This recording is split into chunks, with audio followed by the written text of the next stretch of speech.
Honorable Ministers of Education, distinguished representatives of CARICOM, the Caribbean Development Bank, the World Bank, UNICEF, the OECS, the teaching fraternity, students, stakeholders in education. In every civilization, the development and evolution of education is inseparable from the history of the society in general and the ideological superstructure of the state in particular. In the broad sweep of Caribbean history, education has evolved through distinct historical epochs from slavery to independence, a long painful struggle for freedom, to the affirmation of identity, to the effort at self-determination. Opposing and retarding this historical trajectory has been the persistence of structures, systems, and ideologies of hegemony in which the DNA of the past has, to use a biological metaphor, mutated to adapt to circumstance while retaining its genetic stability. Put in my grandpa's language, the more it changes, the more it remains the same. Placed within this politico-historical trajectory, we can broadly identify the dominant features of this process. In the epoch of slavery, with our ancestors literally constituting human capital, education was at best religious indoctrination designed to maintain control over the enslaved population and to justify and legitimize the institution of slavery, promote obedience and docility, facilitate cultural erasure and assimilation, and provide a moral justification of the colonial order. In the period following emancipation, we begin to see the DNA metamorphosis, with education playing a complex role reflecting the social, economic, and political transitions in the region. Its characteristics then reflected the need to preserve the colonial order, instill discipline and obedience through moral and religious instruction, and provide the emancipated with the skills needed for the productive efficiency of the colonial economy. As we move through the colonial era with rising anti-colonial temperatures, education became an arena of contestation for greater civic assertion and a pathway for social mobility. This created the momentum for the gradual expansion of educational opportunity and the establishment of universal primary education. As the political temperature continued to rise in the struggle for independence, the hegemony of the Eurocentric DNA was brought into question, and increasingly education was embraced as a key element in nation building and self-determination. In many ways, therefore, the discussion on education transformation in the Caribbean starts from 1962, the year that first Jamaica and then Trinidad and Tobago gained independence from the United Kingdom, 62 years ago. It was not until 1972, another 10 years, that a major structural step was taken towards the decolonization of education in the Caribbean as a whole, and that was the establishment of the Caribbean Examinations Council. So technically, the discussion that we are now engaged in started 52 years ago, and here we are again discussing and debating. Any meaningful effort at transformation must start with a frank and deep analysis of our past inability to make it happen. So where have we failed history? Frankly, there are 8 points of failure in the historical responsibility of education transformation. 1. Persistent inequality, characterized by socioeconomic disparities, persistent inequality in learning outcomes, an enduring urban-rural divide equating to unequal education opportunities and outcomes, and sadly, far from universal early childhood education.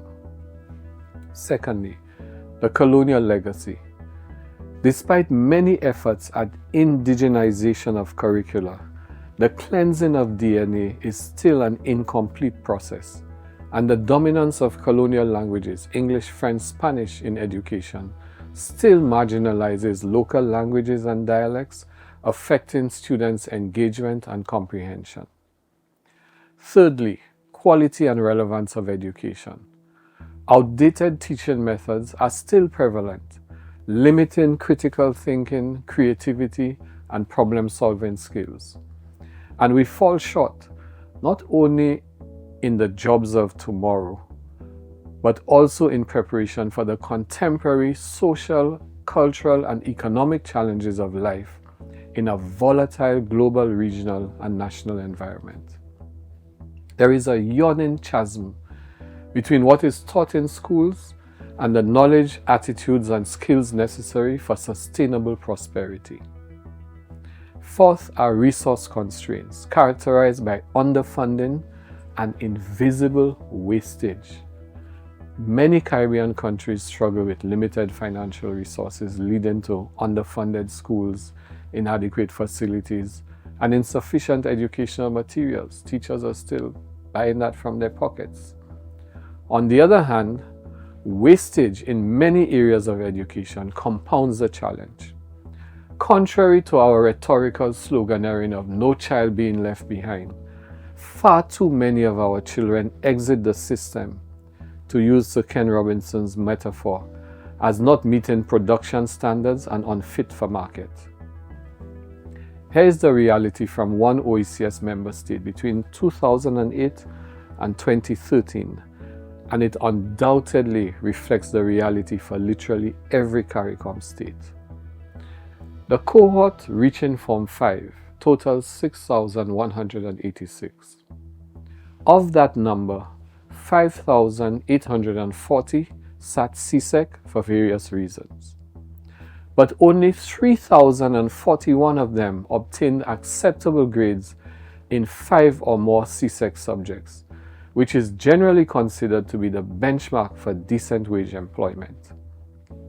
This means that 52.7% of the Form 5 cohort sat the exam, but only 49.6% of that cohort attained acceptable grades in 5 or more subjects.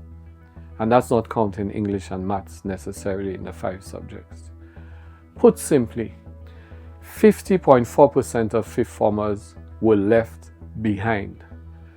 Now, with a per capita spend of $13,580 EC dollars each year of the 5-year period, this failure rate amounts to a wastage of $42,709,100. This systemic failure point makes a mockery of the arguments for greater investment in education, and it points to the necessity of effecting reforms that genuinely leaves no child behind. The learning pandemic has hit home in 2024 with media reports citing that the overall percentage of students in the Caribbean passing 5 or more subjects in the 2024 CSEC exam is about 35%, and that the pass rate for students passing 5 or more subjects, including English and maths, could be as low as almost 5%. Relatedly, that these failure points are largely invisible in the system points to our persistent failure to undertake effective monitoring, evaluation, accountability, and learning, utilizing more sophisticated indicators than basic and descriptive statistics, with very superficial use of outcome-based indicators and inconsistent data collection and analysis of quality outcomes. Teacher training and retention is another major resource constraint.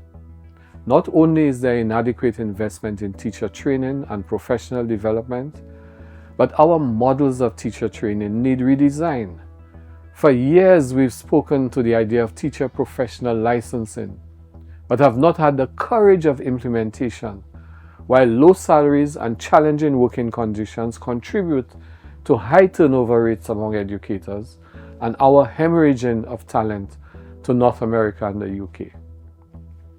The fifth area is access to higher education. While there has been progress in expanding access to higher education, many students still face financial, social, and academic barriers that prevent them from pursuing tertiary education. Additionally, higher education institutions in the Caribbean often have limited capacity to accommodate all qualified students, leading to competitive admissions and unmet demand. 6 is the integration of technology. The integration of technology in education is uneven, with significant gaps in access to digital tools and the internet, particularly in rural and underprivileged areas. And critically, we have generally adopted a unilinear approach focusing on simply the provision of devices. It's not just devices, it's internet, digital content, devices, and teacher orientation. 7th, policy implementation and continuity have been affected by frequent changes in government and policy direction, leading to inconsistent implementation of education reforms. Long-term strategies are often disrupted by short-term political agendas. Educational policies and reforms are not always guided by robust data and research, leading to inefficiencies and missed opportunities for targeted improvements. And most critically, key constituencies and stakeholders are insufficiently consulted and involved in defining policies and programs.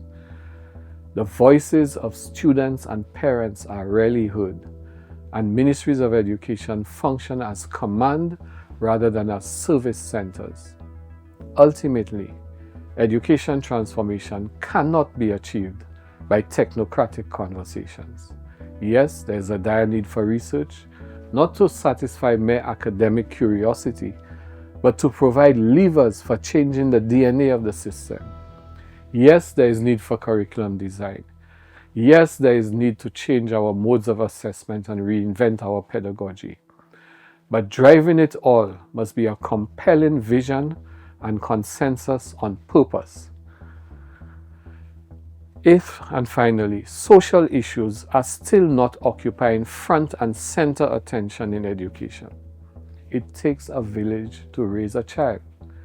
While generally recognizing the nexus between violence, crime, and unemployability, that reality has not been sufficiently factored into education reform agendas. High levels of violence and crime in many Caribbean societies disrupt educational environments and impact students' ability to learn. And school failure, in turn, leads to criminal options. Relatedly, we have failed to build an integrated health and nutrition support system, while issues such as malnutrition, teenage pregnancy, psychosocial and health disparities adversely affect students' attendance and performance. In a seminal article, Jules, Travis, not me, and Williams, 2015, reviewed the history of education reform initiatives in the Caribbean Basin and identified 3 generations of reform. The first was from the 1970s to the 1980s, the second from 1989 to 2000, and the third from 2000 to approximately 2015. In essence, their work substantiates the argument that we have not confronted education transformation as an ecosystemic imperative requiring resolute political will, deep stakeholder engagement, fundamental rethinking and realignment of contemporary issues with future casting. A quick recap of their findings provides empirical specificity to these arguments. The first generation of reform, 70s to 80s. Expansion of access. Significant efforts made to expand access to education, particularly at the primary and secondary levels following independence. Second, institutional development. Establishment of regional educational bodies like the Caribbean Examinations Council to standardize and manage regional examinations and move away from the metropole. 3. Curriculum revision. Revision of curricula to include more relevant content and reflect local contexts and aspirations. Education infrastructure. Investments in educational infrastructure to accommodate increasing enrollment and to improve facilities across the region. Then 1989 to 2000, the second generation of reforms were characterized by neoliberal reforms, introduction of policies emphasizing efficiency, accountability, and responsiveness to economic demands.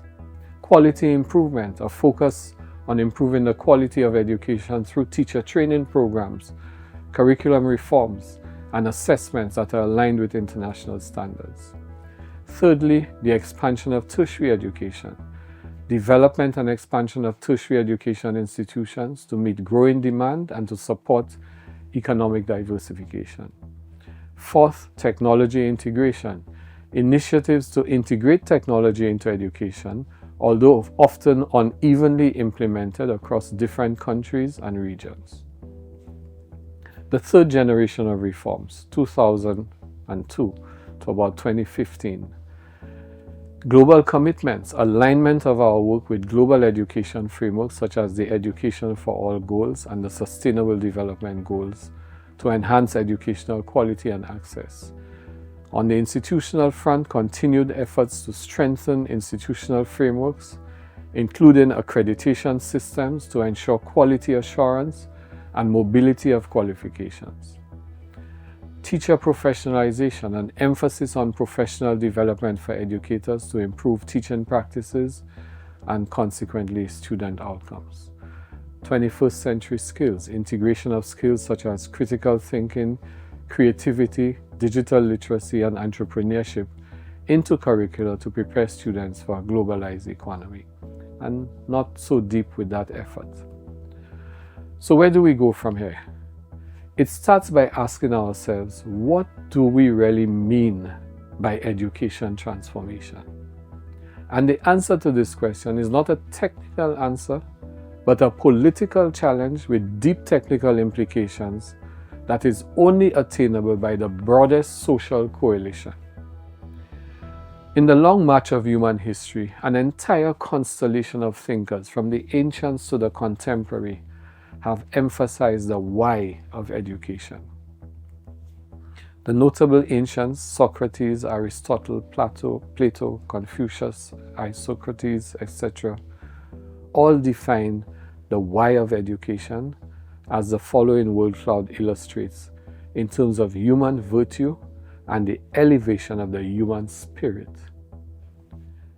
The more contemporary educators, Dewey, Montessori, Vygotsky, Piaget, Freire, Steiner, Hooks, Gardner, Robinson, relatedly define the why of education as shaping social values and individual virtues.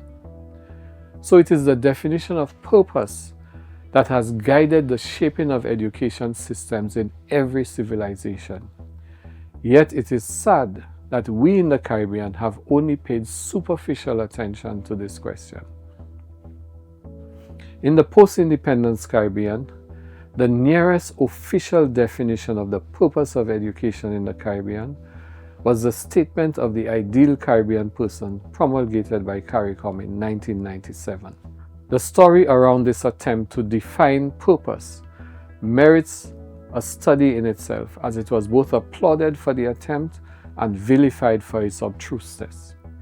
But even then, while we at the time at the Caribbean Examinations Council were seeking to apply this definition of purpose to the educational construct, a meeting in Montego Bay actively sought, driven by the economic imperatives of the CSME, to reshape purpose to a statement of the ideal Caribbean worker. I recall this unpleasant memory as a caution of what can happen when bureaucratized thinking imposes linear simplifications on ethereal ideas. The attempted transposition from an ideal person to an ideal worker is the ultimate subordination of the complex humanity of the person to the mechanistic factor of production of the worker. An error that was so eloquently identified by W.B. Du Bois in 1902, when he warned, and I quote, that the ideals of education, whether men are taught to teach or to plow, to weave or to write, must not be allowed to sink into sordid utilitarianism. Education must keep broad ideals before it and never forget It is dealing with souls and not with dollars. So let's start with purpose. What is the Caribbean that we want? In this historical epoch, there are three broad imperatives that must be confronted by Caribbean civilization: establishing a regenerative society, building a sustainable economy, and nurturing a participatory democracy. Establishing a regenerative society involves addressing food security and healthy lifestyles, creating equitable opportunity, mobilizing safe and caring communities, and maintaining and preserving ecological balance. Building a sustainable economy requires that we utilize green and renewable energy, build climate resilience, create productive jobs, and ensure equitable growth. And nurturing a participatory democracy requires the assertion of citizenship rights, balanced with the assumption of citizenship responsibility in a context of social and political accountability. If we agree on these three broad ambitions, what then are the knowledge, skills, competencies, and attitudes needed for their realization? They are all summed up here in this graphic. The knowledge requirement includes scientific and technological, that is basic scientific principles, ICT and so on, traditional and indigenous knowledge, that is the generational wisdom accumulated in every geographic, cultural context, knowledge incidentally which can be invaluable in restoring ecological balance to our planet. The historical and civilizational knowledge incorporates the history, arts, and literature of one's own space, as well as the patrimony of all humanity. The key skills and competencies include design thinking and engineering, as well as critical thinking. The attitudes that need to be universally cultivated are tolerance and respect. Tolerance and respect, a capacity or disposition to self-reflection, and the ability to both compete and to cooperate. This conceptual work defining the purpose of education in the Caribbean context was closely aligned with the influential and pioneering work done on the international front. 28 years ago, UNESCO published the Dolores Report of the International Commission on Education for the 21st Century, and it was unequivocal on the challenge posed by the new century. And I quote, "Education must simultaneously provide maps of a complex world in constant turmoil and the compass that will enable people to find their way in it." The Commission went on to identify 4 pillars of learning. Learning to know, involving a solid competency in reading, numeracy, and scientific understanding, strong comprehension, and the ability to think critically, research, and analyze. 2, learning to do, the capacity to apply knowledge and to act, as well as essential skills. 3, learning to live together, requiring strong communications, conflict resolution, and cultural sensitivity, as well as multilingualism. 4th, learning to be, developing self-esteem, emotional intelligence, critical thinking, and cultural awareness. 9 years later, UNESCO added a 5th pillar, learning to transform oneself and society, representing a synergy of cognitive, practical, personal, and social skills in order to achieve gender sensitivity, sustainable lifestyles, ecological compliance, respect for life and nature, social solidarity, and a commitment to peace and democracy. It is testimony to the quality of that analysis that it is as relevant today as it was yesterday. But what is most important about attempts at transformation is that the sincerity of the intent must be matched by the creativity of its implementation.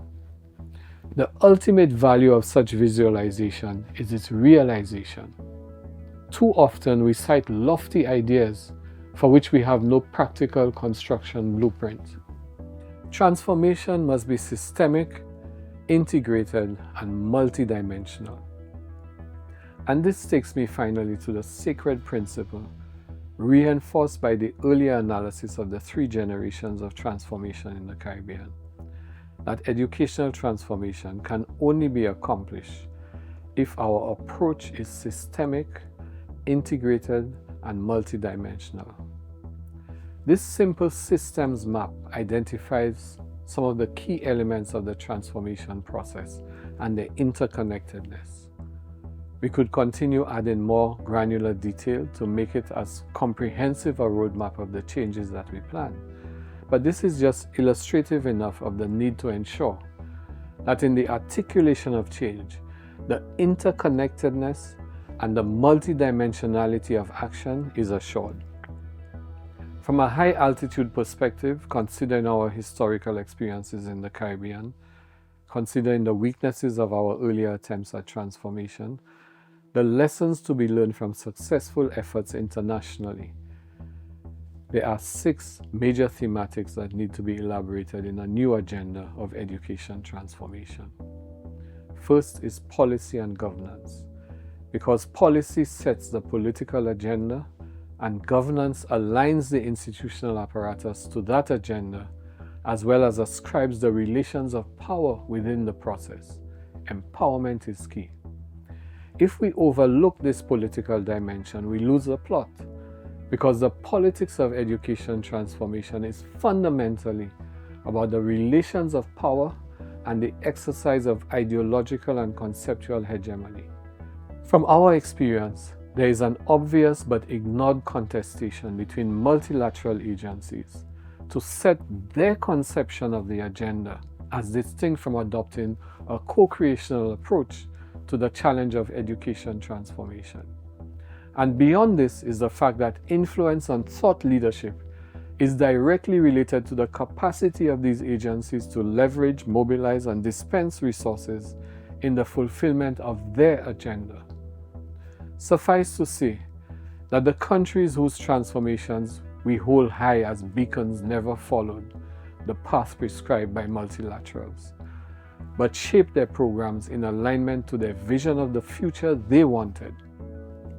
Second, community and stakeholder engagement. Educational transformation is not for experts to shape. I just happened to come across this social media post. Why are teachers never considered the experts in education? It's always someone outside the classroom. The universe of stakeholders must be part of this convergence of hands, hearts, and minds. Thirdly, professional development of teachers, school administrators, counselors, special ed professionals, psychologists, classroom paraprofessionals, school nurses, librarians, media specialists, IT support and technology coordinators, nutritionists, and even cafeteria staff, parent-teacher coordinators, community outreach coordinators, mental health professionals. No need for ministers and PSs to freak out at this point. We are not talking about creating a duplicate public service in the education sector, but simply rather about optimal utilization of talent in all sectors in the context of national service, and there are many creative ways to achieve this.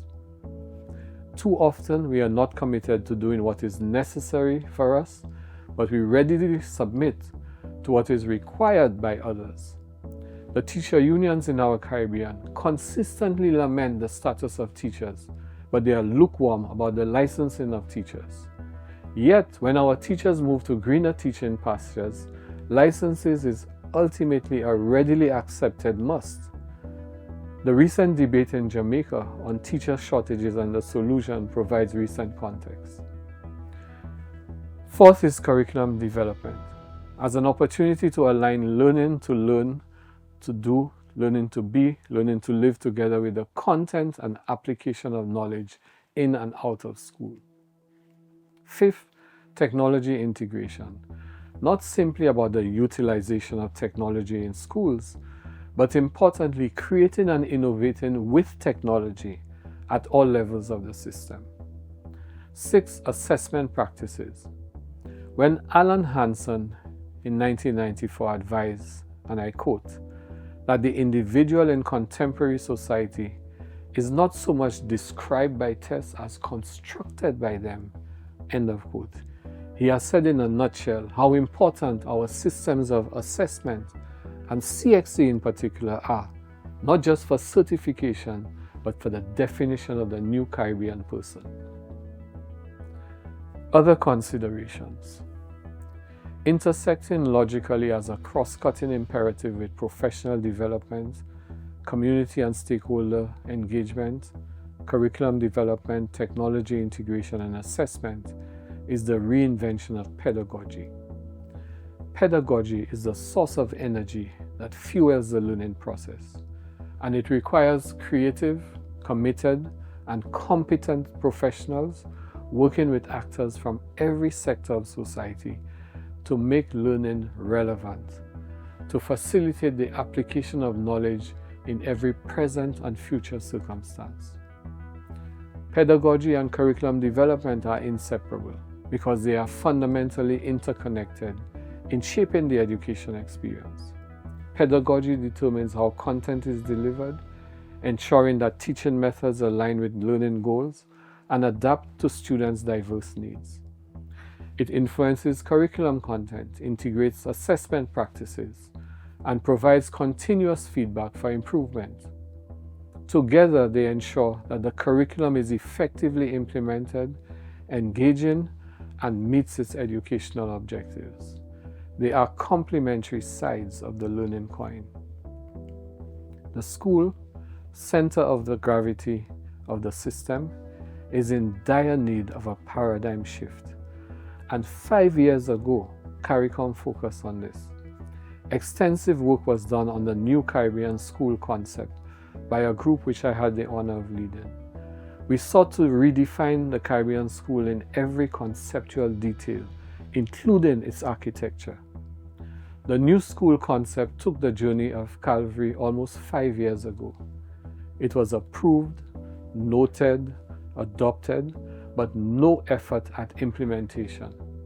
Until, thank God, Prime Minister Mia Mottley's commitment in July 2024 to modernizing schools in Barbados. That, to use her term, dreary, damp and grey schools can no longer suffice at a modern schools infrastructure design competition. This is a very important part of the effort to make school cool. Indulge me in a final simplification of the fundamental challenge facing us. In an historical epoch of uncertainty, rising temperatures of heat and climate, as well as exponential technological disruption, educational transformation is an unrecognized priority if we are to salvage human civilization. In the last 3 months alone, the learning pandemic in the Caribbean has hit home. There are 315,000 articles referenced on Google on the Caribbean education crisis. In our region, we cannot continue to take the same approaches to education transformation that have not achieved significant results, yet expect different outcomes. We excel at navel-gazing technocratic solutions, making grand prescriptive declarations that are divorced from the lived experience of those who are at the receiving end, and constantly changing trajectory, losing sight of our North Star. It is like building an electric car that is expected to take us to this new destination, but we've been focusing on the technical perfection of its engineering without clarity of vision on its purpose, with insufficient engagement of its passengers, without visionary consideration of its load, without consideration of the competencies of its drivers. It was John Dewey who warned us that if we teach today's students as we taught yesterday's, we rob them of tomorrow. So incremental change has not succeeded in transforming Caribbean education. How then can we make that exponential leap to a better future? Again, I repeat, this is a visionary political challenge requiring technical gravity and creativity driven by the broadest social consensus and a whole of society commitment. And the experience of those who we hold high as models, the Singapores, Finlands, etc., prove that it is historically possible against all odds. There is a picture of our contemporary Caribbean reality that should haunt and drive us to action when we choose to focus on selective positive elements rather than see the interconnectedness of the full composition. And here's the picture. Our big aspiration now is a university graduate in every household, a noble and necessary ambition, but one that is undercut if in that same household you find a brother who has never moved from primary to secondary school, who has had to learn manual skills on the job, or if ambitious enough to supplement his capabilities through some basic skills training, a sister whose secondary education was cut short by teenage pregnancy and forced into early low-wage employment, and so unable to discharge the economic responsibilities of that circumstance. So who effectively is a latchkey single parent whose son is an unattended flower planted in infertile circumstances and most probably destined to produce thorns rather than blooms. And you have another brother who's creative, restless, bored with school, impatient to achieve the better material life that his lack of achievement can never attain, and finding the sense of power, belonging, and identity in the nefarious world of gangs, living fast and dying even faster. And another sibling, special needs, who requires the patient attention and love that only a tight-knit family and a caring education system can provide if he or she is to achieve any dignified autonomy. You get this? The asymmetry of this family is what translates into a society whose collective potential is crippled by too many being left behind and too great an individual responsibility to those able to get ahead. These are the casualties of our education systems and the pointers of the incalculable human wastage and an invisible financial wastage in a system in which a significant percentage of GDP is spent on education. That is the real picture that education transformation is supposed to recompose.